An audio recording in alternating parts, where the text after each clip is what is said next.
ദൈവത്തിന് സ്തുതി. പ്രഭാതകിരണത്തിലേക്ക് എല്ലാവർക്കും ആദരവോടുകൂടി സ്നേഹവന്ദനം. ഇന്ന് നവംബർ മാസം 7-ാം തീയതി 312-ാമത്തെ ദിവസത്തിലെത്തി.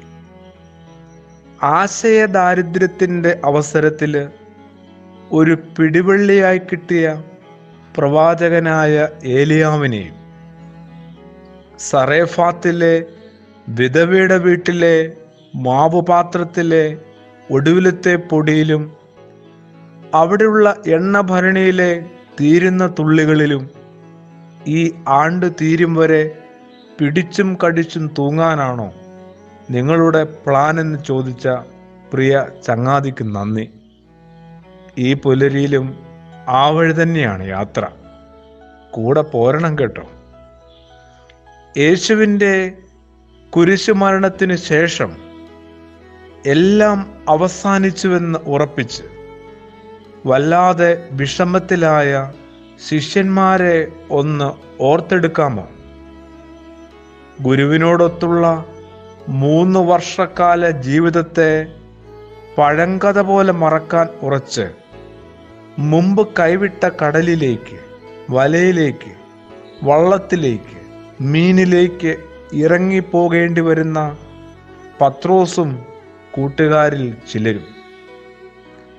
ഇനിയും ഒന്നും അവശേഷിച്ചിട്ടില്ല എന്ന നിശ്ചയത്തിലും നിരാശയിലും തല താഴ്ത്തി നിൽക്കുന്ന ഈ സറേഫാത്തിലെ വിധവയുടെ അവസ്ഥ നമ്മൾ സ്വന്തം ജീവിതത്തോട് കുറച്ചുകൂടി ചേർത്ത് വെച്ച് ഒന്ന് വായിക്കാനായിട്ട് ശ്രമിക്കാവോ?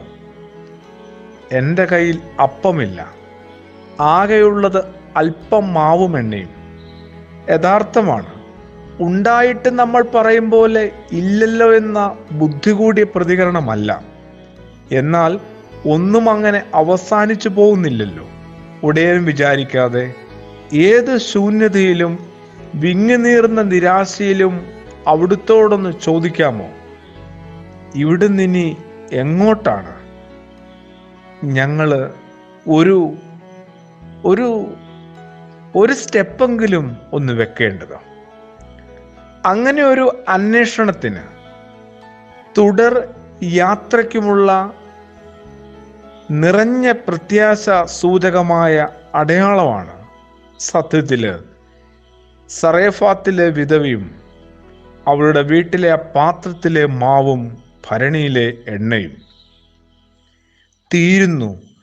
തീർന്നുവെന്ന ഉറപ്പിനും ശേഷം പുതിയ ചില ആരംഭങ്ങൾ, ആരുമൊട്ടും പ്രതീക്ഷിക്കാത്ത വിധത്തിൽ. ഒരു രാത്രി നീണ്ടുനിന്ന പ്രമുഖരായ മുക്കുവരുടെ പാഴായിപ്പോയ പ്രയത്നങ്ങളുടെ പ്രഭാതത്തിൽ യേശു പറഞ്ഞില്ലേ, പടകിന് വലതുവശം വലയിടുക. വിശുദ്ധനായ യോഹന്നാൻ ശ്ലീഹായുടെ സുവിശേഷത്തിൻ്റെ അവസാന ഭാഗമൊന്ന് നോക്കിയാൽ മതി. ഈ കൊടും ക്ഷാമത്തിൻ്റെ കാലത്തും അത് ഭൗതികമോ ആത്മീയമോ മാനസികമോ ആവട്ടെ, ഇനിയും ചില സാധ്യതകൾ ഒളിഞ്ഞിരിപ്പുണ്ട്. ഏത് കൊടിയ അന്ധകാരത്തിലും ഒരു ചെറു തിരുനാളം പോലെ. പ്രകൃതി ദുരന്തങ്ങൾ, പകർച്ചവ്യാധി, സമൂഹത്തിൻ്റെ സഭയുടെ അപജയങ്ങൾ, തെറ്റിയ കാലാവസ്ഥ, ഗുരു സ്ഥാനീയരുടെ ദയനീയമായ വീഴ്ചകൾ, വർത്തമാനകാലത്തിലെ കാഴ്ചകളും കഥകളുമൊക്കെ കടുത്ത ശുഭാപ്തി വിശ്വാസികളെപ്പോലും ഉലയ്ക്കുവാനിടയുണ്ട്. ചുറ്റുപാടും കണ്ടുകിട്ടുന്ന ഇത്തരം നിരാശയുടെ കാഴ്ചകളെ പ്രത്യാശയുടെ പ്രകാശം കൊണ്ടാണ് മറികടക്കേണ്ടത്. മരുഭൂമിയിലെ കടുത്ത പരീക്ഷകളിലൂടെ യേശുവിന് കടന്നു പോകേണ്ടി വന്നില്ലേ? ഉലഞ്ഞും പതറിയും പാളിപ്പോയിരുന്നെങ്കിൽ അങ്ങനെ ഒരു അവസ്ഥ സങ്കല്പിക്കാൻ പറ്റുമോ?